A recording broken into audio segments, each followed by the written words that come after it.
দাও গায়ে হলুদ, পায়ে আলতা, হাতে মেহেদি, বিয়ের সাজে কন্যারে সাজাও জলদি। আজকে কিন্তু এই মাছগুলোর গায়ে হলুদ।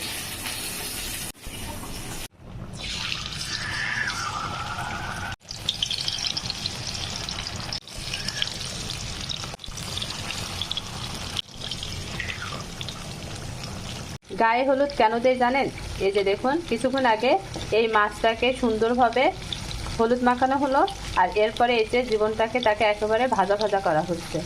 তাই মানুষেরও সেম একই অবস্থা, সুন্দর করে সাজিয়ে গুছিয়ে গায়ে হলুদ দিয়ে তার জীবনটাকে একেবারে ভাজা ভাজা হয়ে যায়।